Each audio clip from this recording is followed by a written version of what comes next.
Well, good morning, Bentonville Church. It's great to be together. We're starting our third class in our Life of Elijah series. If you wanted to go ahead and join in with us, we're going to be in 1 Kings chapter 19. 1 Kings chapter 19.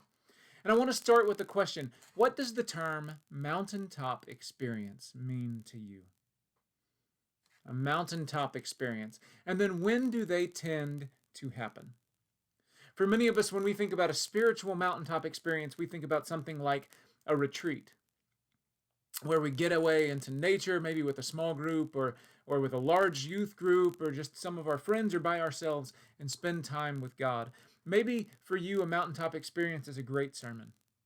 Or it happens during worship in which you sing some songs and you feel closer to God than you ever have before. Maybe it's a time of devotional or in the midst of a spiritual formation practice, or just fill in the blank. But for many of us, it's an overwhelming spiritual experience at which we feel closer to God than we ever have before. Now, I want us to maybe jot down a note or two. Think about, how did we feel? What was happening? What were the circumstances that brought us to that moment? And then I want you to think for just a moment with me about this. Have you ever had a time in which you went from a spiritual high point to a time of discouragement and despair? What might have happened? What was going on? Just think about that for a moment. I'm going to share one of mine. You see, I decided to listen to God. I felt like God had been calling me to ministry for many years, and finally I decided to just give in to that call. And I went back and I added on a second major, picking up a Bible major at Harding. But just not long after that, because of just different things going on in my life, different circumstances, lots of life and stress, I went into a time of major depression for a little more than about 2.5 years. And there were days at which it was really difficult for me even to just get out of bed and get to my classes. And so it became this moment at which everything was a struggle. It was a struggle to get up. It was a struggle to go to sleep. It was a struggle to fix my dinner. It was a struggle to wash my dishes. It was a struggle to go out and hang out with my friends. I felt like I was alone. Even though I knew I wasn't, that was a very lonely time. I went from this moment of spiritual high, in a way, this mountaintop experience of feeling closer to God, feeling called towards ministry, knowing God was with me, to a time that was really difficult. And it wasn't that I was in the midst of doubting God. In fact, this that depressive episode has had a greater impact on my spiritual life than on many of the other instances that have happened in my life. In fact, and through the midst of it all, I felt closer to God than I had in many other times as well. Because I spent a lot of time in prayer, I spent a lot of time reading, I spent a lot of time wrestling, just trying to figure out, okay, God, I believe you're there, but where are you in the midst of this? For me, this became a very formative time for my life, my faith, my ministry, and my mission. If any moment could be called a spiritual high for the prophet Elijah, it's our story from last week. Elijah stood alone, literally on a mountaintop, facing off against 850 prophets of Baal and Asherah. And Elijah stood out there and he called out to the people and he said, "How long will you waver between two opinions? If Yahweh is God, then follow him. If Baal is, then follow him. But decide today what you're going to follow." And in the midst of that encounter, Yahweh shows that Baal has no power, because Baal can't send the lightning and burn up his sacrifice, but God burns up not only the sacrifice, but the stones and the ground and the water beneath it. And the people fall on their faces and cry out, "Yahweh is God, Yahweh is God." And Elijah then prays and witnesses rain for the first time in 3.5 years. And then he outruns Ahab's chariots and beats him back to the city of Jezreel, where Ahab and Jezebel seem to have some sort of like summer palace. This is a spiritual high. It is literally a mountaintop moment on Mount Carmel. But now comes the low point, because every mountain has a valley. Because Ahab tells Jezebel everything Elijah had done and how he had killed all the prophets with a sword. So in verse 2, Jezebel sent a messenger to Elijah to say, "May the gods deal with me, be it ever so severely, if by this time tomorrow I do not make your life like that of one of them. In essence, I'm going to kill you like you killed those prophets." Now, Elijah has just shown that her gods she's swearing by have absolutely no power. But Jezebel has also shown in the past she has no qualms about killing the prophets of Yahweh. And Elijah is frightened. And so Elijah runs. He ran all the way to Jezreel, and now he is fleeing the opposite direction. We're told this in verses 3 through 5 of chapter 19. Elijah was afraid and ran for his life. And when he came to Beersheba in Judah, he left his servants there, and then he went for a day's journey into the wilderness. And there he came to a broom bush. He sat down under it and prayed that he might die. I've had enough, Lord, he said. Take my life. I'm no better than my ancestors. Then he lay under the bush and fell asleep. From way up north in the northern kingdom of Israel, he starts at the top near Jezreel, and then he runs all the way through Israel, all the way through Judah. He passes the last city, which is Beersheba. He leaves everybody behind, and he goes another day out into the desert. He wants to go where no one can find him. Elijah is running from death. But he is so low by the point he gets to this bush that he prays that he might die. What do you think took Elijah from where he was to this point of discouragement? But here's what I love. Even in the midst of this despair, even while Elijah is giving up, God doesn't give up on Elijah, and God provides. It's at that moment, all at once, an angel appears and touches Elijah and says, "Get up and eat." And he looked around, and there by his head was some bread baked over hot coals and a jar of water. He ate and drank, and then he lied down again. So the angel of the Lord came back a second time, after letting Elijah rest probably for a while. He touched him again, and he said, "Get up and eat. Get up and eat, for the journey is too much for you." So he got up and ate and drank, and strengthened by that food, he traveled. Now here's what's beautiful. God shows up and provides for Elijah, as God has done countless times here in Elijah's life. Just a few are, he provides ravens by the brook, giving Elijah water and food when many other people were in the midst of drought. God provided for Elijah by introducing him to a widow who gives him a place to stay and food to eat for about 3 years. God answers Elijah's prayer and provides by bringing a child back to life. He provides resurrection. God provided fire on the top of Mount Carmel. God provided rain when Elijah prayed for the people in the land. And now God provides Elijah what he needs for this new stage in his journey, both physical and emotional and spiritual. I want you to think for a moment on the phrase that the angel says the second time. He says this, "Get up and eat, for the journey is too much for you." What does that mean? What does that mean to you? What do you hear? We don't know if this is the journey that brought him there, or if this is the journey he's about to take, if it's both. But God knows where Elijah is, and he knows what Elijah needs. And God gives him what he needs to be strengthened. And so we're told Elijah travels for 40 days and 40 nights until he reaches Mount Horeb, the mountain of God. And there he went into a cave and he spent the night. And many of us are probably wondering now, well, what is Mount Horeb? Well, according to Exodus chapter 3, verse 1, it's the place where Moses encounters the burning bush, where Moses encountered God for the first time and was given the mission and the calling that he was meant to live out. And according to a number of verses in Deuteronomy, it's chapter 4, verse 10, chapter 4, verse 15, chapter 5, verse 2, chapter 9, verse 8, chapter 18, verse 16, and chapter 29, verse 1. That's a lot of verses, but according to all these verses in Deuteronomy, it's the place where the people received the 10 Commandments. It's also the place where the people built the golden calf. And Deuteronomy 1, verse 6 says it's the very place from which they set off towards Canaan, the promised land. And twice it is called the mountain of God. Now, many of you are wondering, but what about Sinai? How do we kind of reconcile both of these things? Well, there are a number of options as scholars debate about how to understand Sinai and Horeb. The first is that Sinai and Horeb are two names for the same place. Think about the mountain in Alaska. Mount McKinley versus Denali. They're two names for the same location. And so many scholars think Sinai and Horeb are just two names for the same mountain. The second option is that Sinai and Horeb are the names of two peaks that come off the same mountain top. And so maybe one's on the east and one's on the west side, but it comes up to two peaks and kind of has a little saddle in the middle. That's option number two. The third is that Sinai and Horeb are two adjacent peaks. They're part of the same range, and the land below them is where Israel encamped while Moses received the commandments. The fourth is that Sinai is the name of the region, so maybe it was what was also given to the prominent mountain, which is Mount Horeb, that would be found there.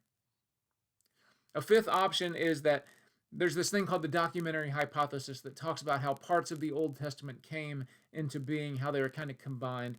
And so some say that Sinai is the name for this mountain in a couple of those documents, and Horeb is the name for this mountain in a couple of others. Okay. Regardless of what option you pick, Elijah believes this is the mountain of God. Now, where is this mountain? Well, there's huge debate on that.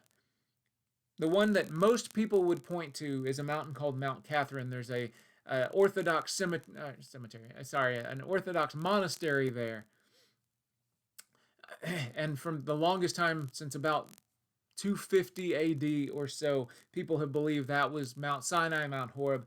But there are about a dozen other locations that are taken seriously by scholars. And there's a great article if you just type in Mount Sinai location in Wikipedia. It's going to take you and kind of talk about all the reasons why people think it's one over the other. It's a really pretty great article, honestly. But regardless of what it is called and where it is, that's where Elijah runs. For 40 days and 40 nights without stopping, out into the desert, out into the wilderness, he goes there to meet with God. And in the Bible, the desert is a place of testing. It's a place of refining. It's where you encounter difficult, desperate circumstances, and you learn to trust in the Lord no matter what comes. And so if you think about other experiences in which people go out into the desert, you have Abraham, their forefather, the very patriarch of their faith, who leaves behind the urban center of Ur and goes off into an unknown place where God is going to show him. Or you have Moses, who leaves behind Egypt and travels to Midian and lives in the desert the next 40 years. You have Israel, who enacts that same journey, leaving Egypt and going off to Mount Sinai and then into the wilderness. Or if you go to the New Testament, you have John the Baptist and Jesus, both of whom go into the wilderness for significant periods as their ministry begins and continues. You have Elijah, who's had a time in the desert earlier in his life as he lived by the brook. Because we have this idea, this idea that a location is prominent, and this location, the desert, is the place where people go to encounter God. So, why does Elijah run to Horeb? Well, I don't know why Elijah thought to run there. Maybe he was hoping to have a mountaintop experience, like the one at Carmel. Or maybe he thought by going to Mount Horeb, the mountain of God, he could be closer to God. If that's where God dwells, then that's where I want to be. Maybe he was just seeking another profound miracle to justify his faith and strengthen his resolve. Maybe he's just trying to get as far away from Israel as he can possibly be. Regardless of his reason, we find Elijah in a cave waiting for God to show up. Although if you've been paying attention, God has been there all along. But I think Elijah believes, like many of us do, that we can only encounter God on the mountaintops and the spiritual highs of life. Many of us live for those moments, and we wonder, when we're not on a mountaintop, what's wrong with us? Or what's wrong with God? Where is he? And so Elijah goes and he hides in a cave in the midst of darkness where no one can find him. And he stops to get some rest. And at some point, God speaks. What are you doing here, Elijah? And Elijah throws a pity party. I've been very zealous for the Lord Almighty, he says. The Israelites have rejected your covenant, torn down your altars, and put your prophets to death with the sword. I am the only one left, and now they're trying to kill me too. In essence, Elijah is saying, it's not fair. It's not fair. So what are you going to do about it? How often do we feel like that in our own spiritual lives, in our ministries? And so God says, go out and stand on the mountain in the presence of the Lord, for the Lord is about to pass by. God is about to give Elijah what he wants and needs, a chance to be with God, to encounter his power and majesty again. And at that moment, we're told this. Then a great and powerful wind tore the mountains apart and shattered the rocks before the Lord, but the Lord was not in the wind. And after the wind was an earthquake, once again, that is tearing the mountains apart and shattering the rocks, but the Lord was not in the earthquake. And after the earthquake came a fire, and the fire is probably heating up so much that you hear that cracking and popping as the rocks begin to shatter again, but the Lord was not in that fire. Three incredible and powerful things Elijah encounters here.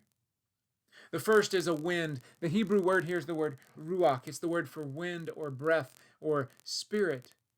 And many times this is how God has shown up. God breathes in life into human beings. God sends his wind or his spirit, according to Jesus. In Greek, the Greek word for wind and breath and spirit are also the same. It's the word pneuma. We have God breathing in to the valley of bones in Ezekiel. When God sends his spirit, his wind, his breath, God is there. But that's not what's here in this story. God sends an earthquake. Literally, the very ground is shaking before him. But God isn't in the earthquake. God sends a fire. It's a way God has appeared a number of different times before. He does it as Israel, leading them through darkness in the desert. He did it for Elijah and Israel on Mount Carmel. Those are ways God has shown up in the past and ways God shows up as the stories continue on. But that's not how God shows up here. These were things that were caused by God. But God wasn't in those things. Instead, God shows up in silence. And after the fire came a gentle whisper. And when Elijah heard it, he pulled his cloak over his face and went out and stood at the mountain of the cave. Gentle whisper. That Hebrew phrase can also mean sheer silence. It can be translated both ways. How can silence be the presence of God? I want you just to hear a few verses this morning. The Lord is in his holy temple. Let all the earth keep silence before him. Be still and know that I am God. The Lord is good to those whose hope is in him, to the one who seeks him. It is good to wait patiently, to wait quietly for the salvation of the Lord. For my soul alone for God alone my soul waits in silence, for my hope is from him. The Lord will fight for you. You need only keep still. God sometimes shows up in the midst of silence. And we need silence in our life because it forces us to listen. It makes us adjust. We live in a world full of noise. Our cell phones are constantly in our pockets. Our radios play in our car. When you walk into a store, you hear noise all around you. We often keep the television going or Alexa or Siri going in the background. We often fill our lives with noise. And sometimes we need silence to disengage and then to re-engage our souls and our spirits in something that matters. There's this podcast I listen to from time to time, and I recently listened to one about the spiritual discipline of solitude and silence. And it says this, in the spiritual realm, it is not the literal absence of all noise, but the absence of all human created stimuli. Human created because most would consider a walk in the woods, in which the sounds of nature are present, to still be a time of silence. But here's what's beautiful in silence. One ceases the consumption of any human created input, which includes not only audible stimuli, but the reading of the written word as well, because that involves listening to the text. But silence encompasses not only the quieting of external noise produced by others, but also the noise produced by ourselves. It requires the cessation of all talking or speaking except when absolutely necessary. In essence, silence, quietness requires us to stop, to be still, to stop the chatter going on in our head and the noise happening in the world around us, and to listen for what's actually there. Silence, when we truly do this, can maybe be the moment in which we finally recognize that God is there with us and has been all along. You see, in our story, God has been with Elijah from the moment that he called him through this moment here. He was with Elijah everywhere that he went. And if we just look at the story from today, he was with Elijah as he ran to Jezreel, and he was with Elijah as he ran south through Israel, and then south through Judah, and then out into the desert, and then God shows up in the midst of an angel, and then God is there with him for 40 days and 40 nights as he needs nothing else except to keep on running, and God makes sure he doesn't wear out, and neither does his sandals, and he takes him all the way to the mountain, and he lets him find a cave, because that's what Elijah needs. God has been there with him through it all. But it's here where Elijah can finally hear him. And here Elijah recognizes, wait, God is here. And God asks him the same question, what are you doing here, Elijah? And Elijah gives the same response, I have been very zealous for the Lord God Almighty. The Israelites have rejected your covenant, torn down your altars, and put your prophets to death with the sword. And I am the only one left, and now they're trying to kill me too. God hears him out. And then God gives Elijah the strength and hope he needs to continue his journey. He re-engages him in his mission and his calling, and he gives him a community of support. Here's what God says, starting in verse 15. Go back the way you came, and go to the desert of Damascus. So go even farther north. And when you get there, here's something I want you to do. I want you to anoint Hazael king over Aram. And then I want you to go and back into Israel. And I want you to anoint Jehu the son of Nimshi king over Israel. And then I want you to go and find Elisha the son of Shaphat, who lives in Abel Maholah. And I want you to anoint him to succeed you as prophet. I'm going to give you someone to walk alongside of you. And then he goes on to say all of these things that are going to happen, but he says, you are not alone. 7,000 I have reserved in Israel, whose knees have not bowed to Baal and whose mouths have not kissed him. Elijah, you are not the only one out there. You feel alone, but you're not alone. And Elijah goes back the way he came. And he re-engages in his mission and his ministry. And he spends approximately 7 more years as a prophet of God. And we'll look at some of that next week. But what I love here is that God doesn't shy away from the full realm of experience. We go from the highest of spiritual highs to one of the greatest lows. I mean, Elijah literally just wants to die. We go from feeling closer to God than ever before to one of the most depressed states we can imagine. And God is with him there through it all. It's not just the mountaintop experiences where we find God. It's in the valleys of life as well. In fact, God promises he'll be with us even in the valley of the shadow of death. When things seem at their darkest, when times are their hardest, when nothing seems like it's ever going to go right again, God is still there. And God is still God. And we can have hope.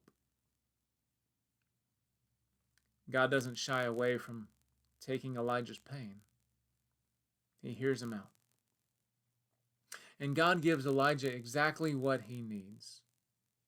It's probably not what Elijah wanted. What Elijah wanted was the display of power. What Elijah got was profound silence in which God was just there. And Elijah recognized it.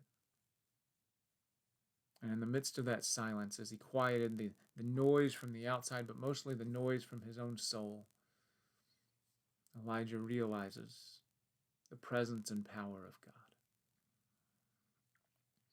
And it's in the midst of silence that Elijah can be worked on, that God can speak, Elijah can listen, and Elijah can be re-engaged for a new life of ministry. I want to challenge you to something this week. I want to challenge you to the practice of silence. Because sometimes God shows up in the huge moments of life, but sometimes God shows up in the quiet times.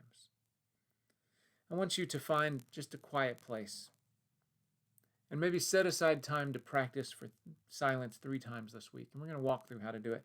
On day 1, I want you just to try for 5 minutes. Just spend 5 minutes in silence. On day 2, spend 7. And on day 3, spend 10. And kind of space those out however you need to. And here's how I want you to practice silence. Just stop and quiet your soul. Maybe turn off your phone, tune out distractions. Remind yourself that God is there. And then just be quiet. That's easier said than done, isn't it? But just listen and see what God does. Now, if something comes to mind in the midst of that, don't feel bad. Don't beat yourself up about it. Don't feel like I'm failing at this. Just acknowledge whatever it was. Pray about it. Release it to God and try to be quiet again. So if it's a worry about work, or you're thinking about your kids, or you're wondering about a project coming up, or you're just struggling to figure out what tomorrow is going to be, maybe it's a moment of joy as well, excitement or anticipation of something that's coming, or laughter about a funny event that happened, or something your kids said, or whatever it is. Just stop for a moment, acknowledge that it's there, and then release it to God. And then try to be quiet again. So day 1, 5 minutes. Day 2, 7. Day 3, 10. And as you come to the end, just pray to close it out. And maybe jot down a sentence or 2 about your experience. And I'd love to hear whatever you're learning, whatever you're experiencing, maybe what you hear God teaching you in the midst of that. So you're welcome to send that to me in an email. That's D as in Delta, McGraw, Mike, Charlie, Golf, Romeo, Alpha, Whiskey at bentonvillechurch.com. So D McGraw at bentonvillechurch.com. Feel free to share whatever it is that you're learning, because I'd love to hear what God is up to. Realize that God is there with you. Whether you are feeling closer to God than you ever have before, or you feel like you're in the valley of the shadow of death, know that you are not alone. That God is the God of mountains and the God of valleys, and you are not alone. May God bless you this week. May God make himself more and more real to you. May you hear his voice. May you find his hope. May you experience joy. May you understand his mercy. May you find his compassion. May it make a difference in your life. May you recognize that God is the Lord Almighty. Amen.